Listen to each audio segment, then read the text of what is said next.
आज के प्रकाश गाबा सर का बहुत बहुत स्वागत है। और ताज़ा हाल एकदम लेटेस्ट मार्केट में कि 970 पॉइंट नीचे है मिड कैप इंडेक्स, 2.25% नीचे। बैंक निफ्टी 100 पॉइंट करीब नीचे और निफ्टी 40 पॉइंट नीचे। 1:8.8 लगभग 9 मान लीजिए आप। हर एक बढ़ने वाले शेयर के सामने 9 शेयर कमजोरी के साथ ट्रेड करें। गाबा जी, क्या करना चाहिए मार्केट में इस समय? कुछ नहीं करना चाहिए, थोड़ा देर रुकना चाहिए। ट्रेड मिलेगा दोपहर के बाद, अगर इंट्राडे या आज कल का सोचना है तो। अभी तो फिलहाल वीक है मार्केट और थोड़ा स्ट्रगल भी कर रहा है, इतना दौड़ा है, 20,000 पार कर लिया। अब देखिए यहाँ पर कैसे रखता है, लेकिन आधा 1 घंटा 2 घंटा मेरे ख्याल से नहीं होना चाहिए, क्योंकि आज वीकली एक्सपायरी भी है ना फाइनेंशियल निफ्टी की, और कल बैंक निफ्टी की है। तो फिलहाल गिने चुने फार्मा ठीक नजर आता है, अदरवाइज थोड़ा 1 घंटा 2 घंटा रुकना चाहिए। बाई का लिए नहीं सोचना है, ये एक रिएक्शन है, रिएक्शन नॉर्मल रिएक्शन है और विद इन लिमिट्स है, अब तक आउट ऑफ लिमिट्स नहीं हुआ। ये मिड कैप में लोग काफी गिरे हुए रेलवे वगैरह वाले शेयर्स, रेलवे वाले शेयर आरबीएनएल में देख लेता हूँ, है वीक, प्रॉफिट बुकिंग 200 भी चला गया, 200 में एक साइकोलॉजिकल रेसिस्टेंस आता है और वहां आरबीएनएल का वो आया है। आईआरएफसी निकाल देता हूं मैं, पर आईआरएफसी भी मुझे ठीक ही नजर आता है। थोड़ा स्ट्रेच था, जो हमने कल भी बात की थी, 100 की तरफ जा रहा है। आज कुछ 92 93 चला गया, कितना गया आज? आई थिंक आज चला गया है कुछ 93 चला गया है, तो 100 के पास ही है और थोड़ा स्ट्रेच हो चुका है। नॉर्मल है profit booking, nothing to worry. फिर आएगा, फिर सपोर्ट लेगा 60 65 70 तक, फिर यहाँ से एक बाउंस मिलेगा, तो ओके। तो ये है स्थिति मार्केट की। चलिए अब सवाल जवाब लेते हैं फटाफट। पहला सवाल पूछने वाले हैं वेंकटेश जी हैदराबाद से। वेंकटेश जी नमस्कार, बताइए सर। नमस्कार सर। सर एक्चुअली मेरे 2 सवाल हैं, एक टीसीएस के बारे में और एक कोटक के बारे में। कोटक बैंक, टीसीएस मेरा प्राइस से ऊपर ही है, और कोटक का जो एक्चुअली 2250 शेयर्स लिया था 1900 से। ओके। इसका क्या सर? 1900 पे कोटक बैंक है आपके पास और 3380 पर टीसीएस है, राइट? 3380 पे टीसीएस। गाबा सर, टीसीएस वेंकटेश जी के प्राइस से ऊपर चल रहा है 3500 रुपए पे। क्या करना चाहिए इनको? अच्छा वेंकटेश जी, आप शॉर्ट टर्म ट्रेडर है या लॉन्ग टर्म के लिए लिया है? नहीं, लॉन्ग टर्म है सर। लॉन्ग टर्म तो है। तो एक्चुअली ये भी मैं पहले गाबा सर से बात किया था, ये मैं HEG का शेयर है, उसको सेल करके एक्चुअली ये लिया था, मैं प्रॉफिट बुक किया था ऑलमोस्ट 1750 से। तो फिर इसके बाद वो जो पैसा से मैं टीसीएस और कोटक बैंक खरीद लिया था सर। परफेक्ट, बढ़िया स्ट्रेटजी, अब अच्छी क्वालिटी की स्टॉक है। गाबा सर, टीसीएस क्या करना चाहिए वेंकटेश जी को? बताऊंगा, लेकिन मेरी बात इनसे नहीं हुई है, ये टीवी पर ही कुछ उन्होंने पूछा होगा। हाँ, मतलब डेफिनेटली टीवी पर, और काफी पहले, चूंकि चीजी तो काफी पहले बहुत अच्छा रहा था। जी बताइए सर। वैसे नॉर्मल बात, मैं ऑन द फोन किसी को एडवाइस नहीं करता, ये बस क्लैरिफाई करते हैं, तो फिर फोन के लाइन लग जाएंगे फिर। एनीवे, टीसीएस मुझे लगता है 35 पर चल रहा है, नथिंग टू वरी। आपका नजरिया लंबा है, 3800 भी जाएगा, मैटर ऑफ टाइम। बहुत बढ़िया बेस बना है और बन रहा है, उसके बाद भी अपमूव है। 1-2 दिन 3 दिन 1 हफ्ता नीचे आता है तो आने दो, आप फिक्र मत करो। 3800 आप देखेंगे, वक्त लगेगा उसके लिए। जब इतना ऊपर दिखता है तो आपको क्यों बेचना है, फिक्र मत कीजिए। दूसरा, कोटक महिंद्रा बैंक, कोटक महिंद्रा रेंज में चल रहा है, वो रेंज से बाहर निकलना है। लेकिन एक बात है कोटक महिंद्रा बैंक में, आपको लगता है आप लॉस में बैठे, लोअर लेवल 1715 1800 के आसपास, जो अभी 18 के अंदर है, 1750 1760 730, यहाँ पर स्ट्रॉन्ग सपोर्टर है। फिर एक अपमूव मिलेगा, वो अपमूव करीब 2000 की तरफ ले जाएगा, वहां पर आप सोच सकते हैं प्रॉफिट बुक करने के लिए कोटक महिंद्रा बैंक, अगर सोचना है तो। अगर लॉन्ग टर्म का नजरिया है तो continue holding, best of stocks है। ओके, तो दोनों में ही कोई दिक्कत नहीं है। चलिए अगला सवाल लेते हैं पीयूष अग्रवाल का, नीमच मध्य प्रदेश से। बताइए पीयूष जी। नमस्ते सर, गुड मॉर्निंग। मेरे पास 200 शेयर बामन लॉरी के 2 साल से सर रखे हुए हैं @162, और सर 400 शेयर एनबीसीसी के रखे हुए हैं सर @48। ये सर 2 साल 3 साल से अब जाके थोड़े बहुत रेट टू रेट आया, तो सर क्या करें? दूसरा शेयर का नाम मैंने सुन पाया, एनबीसीसी 48 रुपीज की एवरेज से, और बामन लॉरी 200 शेयर @162। ठीक, सुन लिया। गाबा सर, पहले बामर लॉरी 162 पे इन्होंने लिया, अब बिल्कुल एकदम ब्रेक इवन समझ लीजिए आप इसको। अभी ब्रेक इवन है, लेकिन फिर भी अपमूव वैलिड है। हाँ, उससे पहले क्या 190 200 देखेंगे बामन लॉरी। तो वहां पर चाहे तो आप सोच सकते हैं, लेकिन मेरे ख्याल से अब तक स्ट्रक्चर मुझे ठीक ही लगता है बामन लॉरी का। दूसरा एनबीसीसी, मैं स्टॉक का चार्ट निकाल देता हूँ एनबीसीसी का। एनबीसीसी यस ये चल रहा है 55 के आसपास। मुझे लगता है ये स्टॉक भी अभी तो लगता है बेस बन रहा है और एक ब्रेकआउट भी मिलेगा करीब अराउंड 60 के आसपास। अगर ब्रेकआउट मिल गया तो फिर उसका जो नेक्स्ट मोमेंट है वो ले जाएगा 100 की तरफ। तो मेरे ख्याल से इसको होल्ड करना चाहिए, दोनों को होल्ड करना चाहिए। दोनों को होल्ड करिए और आप मूव जो है इसको राइट करिएगा और फिर इसमें से निकलने के बारे में सोचिएगा। अब तो थोड़ा बहुत चल जाएगा या जो भी स्थिति हो तो आप एक बार दोबारा से हमसे जुड़िएगा, हम लोग दोबारा आपको राय देंगे। गाबा सर, अगला सवाल है मंदसौर मध्य प्रदेश से इंद्रमल राठौड़। बताइए Indramal ji. Good morning sir. Good morning sir. Sir मेरे पास SBI के 594 शेयर है 504 से, एंड ICICI के 113 शेयर है 876। गावा सर, दोनों टॉप बैंक ले रखे हैं इन्होंने, एक प्राइवेट सेक्टर एक सरकारी। SBI बिल्कुल बहुत अच्छी कंपनी है, मेरे ख्याल से अब ट्रेड कर रहा है 586 पर, अब टाइट ऑन है। कहां तक ऊपर जाएगा कहना मुश्किल है। अब कंसोलिडेशन जोन पर है और कंसोलिडेशन कभी कभी वक्त लगाता है, फिर यहां से एक ब्रेकआउट मिलेगा, फिर न्यू जोन मिलेगा।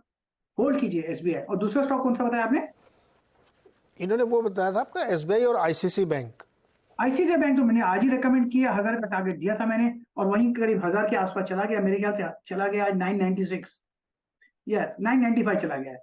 तो मेरे ख्याल से टारगेट तो अचीव हो चुका। लेकिन ICICI बैंक बढ़िया अच्छा है, टू गुड बैंक है। जो पैटर्न बना हुआ है करंट 850 900 के आसपास, तो कैसे हम नॉर्मली कहते हैं रनिंग करेक्शन, तो मुझे लगता है कि आपको मिलना चाहिए। ये 1000 के ऊपर भी चला जाएगा, मैटर ऑफ टाइम। आप होल्ड कीजिए ICICI बैंक। अगर डिप मिलती है घबराइएगा मत, टॉप 5 बैंक्स में से है, क्या करना है, क्यों डरना। करेक्ट। एक सवाल ट्विटर से लेते हैं, राहुल चड्डा ने, इन्होंने पिरामल फार्मा के 4000 शेयर ले रखे हैं 106 पर, 3 महीने के लिए होल्ड करें तो फायदा होगा क्या? पिरामल फार्मा PPH है क्या? पिरामल फार्मा PP लगाता हूं, शायद मिल जाएगा। Yes PPL pharma. अब मुझे लगता है कि रीसेंट लिस्टिंग है, थोड़े रेसिस्टेंस है, लिस्टिंग के नीचे ट्रेड कर रहा है, लेकिन लगता है जो 60 का जोन है 70 का जोन है ये स्ट्रॉन्ग सपोर्ट जोन है। अब ट्रेड कर रहा है 100 के आसपास, तो मेरे ख्याल से इनको होल्ड करना चाहिए पिरामल फार्मा। और just wait for it, time वक्त लगेगा, थोड़ा रेसिस्टेंस 170 के आसपास है, लेकिन वहां से पार कर ही लेगा, नथिंग टू वरी। तो डिप मिलती है तो नथिंग टू वरी। ओके, ये रहा। चलिए एक सवाल और लेते हैं क्विकली। अगला सवाल है गर्वित अग्रवाल का, हापुड़ उत्तर प्रदेश। गर्वित जी बताइए। सर मेरे पास 100 टीटर वैगन्स हैं 211 पर, 211 पे टीटर वैगन्स। हाँ बोलिए तो बोलिए। अभी सर मुझे होल्ड करना है या बेच दें? अरे यार बहुत पैसा बना लिया आपने गर्वित जी। जी सर। 200 का माल 800 का हो रहा है। जी सर। कैसे चुना था, क्या मन कर रहा था कि रेल चल रहा है इसलिए टीटागढ़ ले लें? सर आपके टीवी पर ही देख के लिया था। चलिए बहुत अच्छी बात है ये तो, और अच्छा आपको फायदा हो गया। आवाज को देख करके आप मस्त पैसा बना रहे हैं, 4x हो रहा है। गावा सर, टीटागढ़ रेल सिस्टम्स क्या करना चाहिए इनको? 4 टाइम्स मिला है, हाँ मेरे ख्याल से प्रॉफिट बुक कर ले 50% एटलीस्ट, कम से कम, तो अच्छा रहेगा। हाँ अगर नीचे आता है तो फिर ऐड कर लीजिए, वापस खरीदिए। स्ट्रक्चर पॉजिटिव है, अपू देखेंगे, लेकिन बहुत स्ट्रेच हो गया on the down upside. Correction की जगह सही है, तो करेक्शन 2 तरह का होगा, या तो प्राइस वाइज होगा या फिर टाइम वाइज होगा, या दोनों होगा। तो इसलिए पॉसिबल है कि करेक्शन आए, स्ट्रेच हो चुका है, इसलिए मैं प्रॉफिट की सलाह देता हूँ 50%। बाकी को होल्ड कीजिए और राइट कीजिए with trailing stop. Trailing stop कितना होना चाहिए? 700 का या 650 का ट्रेलिंग स्टॉप लगाइए। अगर वो ब्रिज हो जाता है तो पूरा का पूरा पैसा निकाल लीजिए, बस तब तक ride the trend and enjoy the ride. तो 50 शेयर बेचो और बाकी 50 रख के 650 का स्टॉप लॉस लगाओ और इस रैली को एंजॉय करो। दीपांशु पाठक का एक सवाल है, गावा सर ये आपके फैन भी हैं और इन्होंने लिखा है कि रिस्पॉन्सिव इंडस्ट्रीज इन्होंने खरीद रखी है और ये और खरीदना चाहते हैं लॉन्ग टर्म के लिए। क्या ये सही समय है और खरीदने के लिए? इनको इसका बिजनेस बहुत अच्छा लगता है जो उन्होंने US में एक्सपेंड किया है। नाम क्या स्टॉक का? Responsive industries. Responso, let me see. Responso yes मिल गया मुझे, ट्रेड करा है 318 में, ये भी स्ट्रेच है काफी।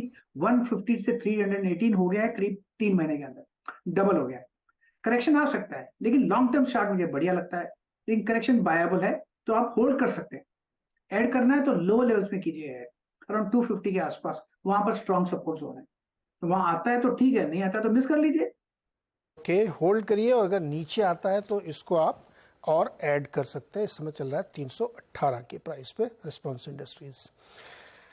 अगला सवाल है पीयूष का, पुणे महाराष्ट्र से। पीयूष जी नमस्कार, बताइए। यस सर, मेरे पास रेणुका शुगर के शेयर्स है 200, यस्टरडे लिए है, तो मतलब 3 महीने तक मैं रुक सकता हूँ, तो क्या करना चाहिए? I mean is it a good ये ट्रेड? ओके, गावा सर कल खरीदे इन्होंने रेणुका शुगर्स 54.50 पर। आज नुकसान में बैठे। खरीदना तो 10 मिनट के बाद ऊपर जाना चाहिए। नॉर्मल ट्रेडिंग मेंटलिटी ऐसा है, इनका वक्त भी 3 महीने का है। दिक्कत वहां आती, एक स्टॉप लगाइए आप, और झेलने की है तो 45 का स्टॉप लगाइए। 45 की ब्रेक हो जाए तो एग्जिट कीजिए। 3 महीने में देखिए अगर 60 जाता है तो एग्जिट कर लीजिए। तो रिस्क रिवॉर्ड रेशियो मतलब 52 to 60 कितना है? 8 रुपए। रिस्क नीचे कितना है? 45, थोड़ा ज्यादा है। तो 1:1 है। इसलिए अब ले लिया है तो इसलिए ये स्ट्रेटेजी है। अगर लिया नहीं होता तो बात अलग थी। जी मन में आज अफसोस हो रहा है यार, कल लिया और आज ही देखो मार्केट ऐसे हो रहा है। मेरा टारगेट आई मीन 3 मंथ्स पे, तो आई एम लुकिंग फॉरवर्ड। हाँ नहीं, क्या ऐसे मार्केट पार्ट एंड पार्सल, से कोई चिंता की बात नहीं। तो ये ध्यान रखिएगा 60 रुपए तक ये जा सकता है, लेकिन आपको नीचे स्टॉप लॉस भी लगाना है। तो 1:1 का स्टॉप लॉस और टारगेट का रेशियो बन रहा है, थोड़ा सा बिल्कुल बैलेंस वाला है। लेकिन ऐसे कोई घबराने की जरूरत नहीं। शुगर सेक्टर में इथेनॉल की बहुत खबरें चल रही हैं। अब मूव है और भी फेस्टिव सीजन आएगा तो चीनी के दाम और स्ट्रांग होते, डिमांड बढ़ती है, तो ऐसे कोई घबराने की जरूरत नहीं है। लेकिन टारगेट अगर ध्यान रखिएगा कि एक बार एग्जिट लीजिएगा। हिमांशु सिंह दिल्ली से। हिमांशु भाई नमस्कार, सवाल पूछिए। Yes, good morning. Cochin shipyard का हमने 33 शेयर परचेज किया था 1241 के रेट पे। तो अभी ये जैसे कि लॉस में चल रहा है, तो मुझे क्या इसमें और ऐड करना चाहिए या फिर क्या करना चाहिए? कुछ सजेस्ट प्लीज। ये अभी एक आध हफ्ते में ही खरीदे हैं क्या? Yes yes yes. गावा सर 1241 पे ले लिए इन्होंने 33 शेयर, क्या और ऐड करें इसमें? देखिए ऐसा था कि जब ये भाग रहा था बहुत स्ट्रेच हो गया, इन्होंने स्ट्रेच स्टॉक लिया। अनस्ट्रेच स्टॉक लेते तो बाउंस मिलता। अब फंसे हुए हैं। ऐड करना चाहिए स्टॉक में, लेकिन उसका नजरिया अगर आपका लंबा नजरिया है 2, 3, 4 साल का है फिर तो ऐड करना चाहिए। कहाँ करें ऐड? 1000 के आसपास। अब 1100 चल रहा है। अगर नीचे आता है तो अब ऐड कीजिए, अगर नहीं आता है तो खुश रहिए। 1000 आपके अगर कॉस्ट पे नहीं आपको 1000 पे नहीं मिलता है तो खुश हो जाइए, क्योंकि ऊपर जाएगा। ओके, तो ये ध्यान रखिएगा। चलिए प्रवीण प्रजापति का एक सवाल लेते हैं ट्विटर पे। ट्रिल TRIL ट्रांसफार्मर रेक्टिफायर शेयर में ख्याल में 1800 शेयर है 121 पर। 12 से 18 महीने का व्यू चाहिए सर इनको। गावा सर। हाँ जी, रिपीट कीजिए नाम प्लीज। मैं नंबर बताता हूँ 532928। Transformers India, transformer and rectifiers. क्या नाम बताया? नंबर बताया 532928। 532928 TRIL। मुझे तो मिलता ही नहीं। देखिए चार्ट स्ट्रक्चर तो बढ़िया है, थोड़ा करेक्शन आता है तो बहुत अच्छा, लेकिन मेरे ख्याल से चार्ट स्ट्रक्चर बढ़िया है, स्ट्रेच नहीं है और स्ट्रेच हो सकता है। अब तक बाई मोड पर है, होल्ड कीजिए, स्टॉप लगाइए 140 का और कंटिन्यू 135 का और कंटिन्यू होल्डिंग इट। TRIL। तो ये राय बनती है ट्रिल पे। प्रजापति जी आप इसको ध्यान रखिएगा। एक छोटा सा ब्रेक लेंगे यहाँ पे, ब्रेक से वापस आते ही फिर शुरू करेंगे सवाल जवाब का सिलसिला। तब तक मैं पानी पीता हूँ। ट्रेडर्स हॉटलाइन में, और हम जवाब देने की कोशिश कर रहे हैं आपके तमाम सवालों की। अगला सवाल पूछना चाहते हैं अर्जुन सिंह जबलपुर से। बताइए अर्जुन जी क्या सवाल है? सर 6 महीने पहले मैं डेलवेट ऑफ 274 में खरीदा था, लेकिन अभी तो एक सप्ताह से हो गया वो अप डाउन हो रहा है, तो निकल जाना चाहिए, ठीक रहेगा या फिर क्या करना है? 274 था ना आपका? जी जी। तो अच्छा, तो डबल तो हो गया यहाँ से, लगभग डबल तो नहीं हुआ लेकिन हाँ काफ़ी बड़ा हो गया। गबर सर 274 पे खरीदा और 500 रुपये से ऊपर प्राइस चल रहा बिरला सॉफ्टवेयर, क्या प्रॉफिट बुक कर रहे हैं क्या? 50% तो डेफिनेट करना चाहिए, 50% पक्का करना चाहिए। चार्ट स्ट्रक्चर ठीक है, थोड़ा करेक्शन पॉसिबल है, और बाकी पर बैलेंस पे स्टॉप लगाइए। स्टॉप होना चाहिए 420 का, डीप है बहुत डीप है, लेकिन उतना जरूरी है। 420 ब्रीच होता है तो निकल जाएगा, क्योंकि आप ब्लॉक इन कर सकेंगे प्रॉफिट। मुझे लगता है 420 ब्रीच नहीं होगा, फिर कंटिन्यू द राइट, लेकिन अब थोड़ा ज्यादा स्ट्रेच हो चुका है, अनस्ट्रेचिंग की जरूरत है, लेकिन डबल भी हो रहा है, नियरली डबल, तो 50% तो वॉक करना चाहिए प्रॉफिट। मैं होता तो कर लेता।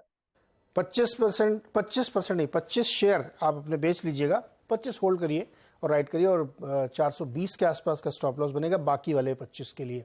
ट्विटर पे चमन ने दो सवाल पूछे उन्होंने, एक जिंदल 100 पे और एक इंडसइंड बैंक पे। जिंदल 100 के 400 शेयर हैं 120 पर, और इंडसइंड के 140 शेयर हैं 450 पर। 2-3 साल के लिए होल्ड करना है सर इनको? जिंदल 100 मुझे ठीक ही नजर आता है, थोड़ा स्ट्रेच है लेकिन बाय मोड पर है। आज करेक्शन था, नो डाउट, लेकिन पॉसिबल है कि आप मूव मिले, करेक्शन भी फिर बाउंस करेगा, matter of time. Lower levels में सपोर्ट है जिंदल 100 में, somewhere around the levels of करीब 300 के आसपास सपोर्ट है, तो मेरे ख्याल से अब तक ठीक है जिंदल 100। वैसे इंडसइंड बैंक की बात करें तो ये स्टॉक मेरे पोर्टफोलियो में, मेरी कॉस्ट 0 है, आप 3 साल होल्ड कर सकते हैं। मेरे ख्याल से मैं लाइफ टाइम में, इनहेरिटेंस स्टॉक है तो मैं होल्ड करूंगा। मुझे जब पैसे की जरूरत नहीं तब तक मैं बेचूंगा नहीं। बेटो तो भाव से बहुत ऊपर भी है, तो आप इंडसइंड तो होल्ड करिए, और गाबा सर का डिस्क्लोजर भी है, ये ध्यान रखिएगा। एक राय और आप किसी से ले लीजिएगा। जिंदल 100 पे आपने राय सुनी भी, गाबा जी ने आपको बताया कि क्या करना है इस पे। चलिए फटाफट और सवाल लेते हैं। गाबा सर, कई सारे स्टॉक्स हैं जो इस वक्त जो है अलग अलग मूव, अलग अलग ट्रेंड ले रहे हैं। एक स्टॉक है LG इक्विपमेंट, इसमें इस गिरावट में भी 5% की तेजी बनी हुई है। क्या ये क्या हो रहा है इसमें? मैं चार्ट निकालता हूं। LG ELGI, thank you very much. ये स्टॉक मुझे बढ़िया लगता है, नो डाउट अबाउट इट। 514 पे ट्रेड कर रहा है, चार्ट स्ट्रक्चर ठीक है, ये एक्सपेंशन कॉन्ट्रैक्शन होते हैं लगातार, कभी कभी और ज्यादा वक्त भी लगाते हैं। अब बाय मोड पर है, 500 में स्ट्रॉन्ग सपोर्ट जोन है, तो मेरे ख्याल से ये स्टॉक होल्ड के लायक है। इस कैंपेन में नेक्स्ट लॉजिकल टेक्निकल टारगेट करीब 600 का है, तो मेरे ख्याल से 600 तक जाएगा, आहिस्ता आहिस्ता जाएगा, साइडवेज करके जाएगा, लेकिन ये स्टॉक बाय एंड होल्ड है, LG इक्विपमेंट। ओके गावा सर, HUL पे आज कई ब्रोकरेजेस ने 2900 तक के टारगेट दिए हैं, क्या इस भाव पे लेना चाहिए? कई लोग इस पे सवाल भी पूछ रहे हैं। HUL की बात कर रहे हैं आप? पॉसिबल है कि HUL एक अप मूव मिल सकता है, यहाँ पर 2900 के टारगेट दिए हैं। मुझे लगता है कि आज तो गिरावट आई है, लेकिन सपोर्ट करीब 2500 के आसपास है जहां पर ट्रेड कर रहा है। 2450 भी हो सकता है HUL, तो मेरे ख्याल से अप मूव तो ऑन है। आज एक बाय सिग्नल दिया भी था अगर कल का बार देखे तो, लेकिन ये गैप अप खुला और नीचे आ गया, लेकिन लगता है इसके आसपास सपोर्ट ही है। अगर ये 2450 होल्ड कर लेता है तो मेरे ख्याल से अप मूव मिलना चाहिए, फिलहाल डिप में। ओके आर सिंह नाम का एक ट्विटर हैंडल है जिसपे ये सवाल पूछ रहे हैं, स्टरलाइट टेक्नोलॉजीज पे 250 और रेलिस इंडिया 320, 3 साल के लिए राय चाहिए इनको। स्टरलाइट टेक्नोलॉजी बहुत दिनों अरसों के बाद इस स्टॉक का नाम सुना है मैंने। ट्रेड करा है 168, बेस बना है करीब 145-50 के आसपास, 200 के आसपास थोड़ा रेसिस्टेंस है। अगर वो पार कर लेगा तो फिर 250-260 भी दिखेंगे, लेकिन अब साइडवेज जोन पर है। लगता है कि ये 150 का जो लो देखा है रिसेंटली होल्ड करेगा, तो एक पॉजिटिव बायस कह सकते हैं स्टरलाइट टेक्नोलॉजी। दूसरा रैलिस इंडिया, मैं रैलिस इंडिया का चार्ट निकाल लेता हूं। रैलिस इंडिया का चार्ट भी लगता है 190-80 के आसपास एक स्ट्रॉन्ग सपोर्ट जोन बना, लेकिन स्ट्रक्चरली लगता है इसमें थोड़ा वीक स्ट्रक्चर है। अब मूव मिला है, इसको पार करना पड़ेगा 275, उसके ऊपर क्लोज मिलेगा तब ये अच्छा रहेगा। फिर एक 300-325 भी देखेंगे। फिलहाल एक डिप स्लो चल रहा है नीचे, एक्सपेंशन कॉन्ट्रैक्ट्स हो रहे हैं, but it's still not out of the woods मैं कहूंगा रैलिस इंडिया। ओके अच्छा, एक सवाल अभिषेक पांडे भी ले लेते हैं। इन्होंने पूछा GSFC पर आपकी राय क्या है? GSFC Gujarat state fertilizer, Gujarat state fertilizer corporation का है, थोड़ा स्ट्रेच हो चुका, रेसिस्टेंस के आसपास था, 200 के आसपास से डिप मिला है। बेसिकली चार्ट स्ट्रक्चर पॉजिटिव है, थोड़ा डिप पॉसिबल है। 175 भी नीचे, 170 पे ट्रेड कर रहा है, 165-160 जोन है, वहां तक स्लाइड होने की संभावना है, लेकिन फिर एक बाउंस मिलना चाहिए। मुझे लगता है वहां से एक बाउंस मिलना चाहिए। बेसिकली चार्ट स्ट्रक्चर ठीक है, थोड़ा डिप पॉसिबल है इन द नियर टर्म। तो ये राय बन रही है इस पे।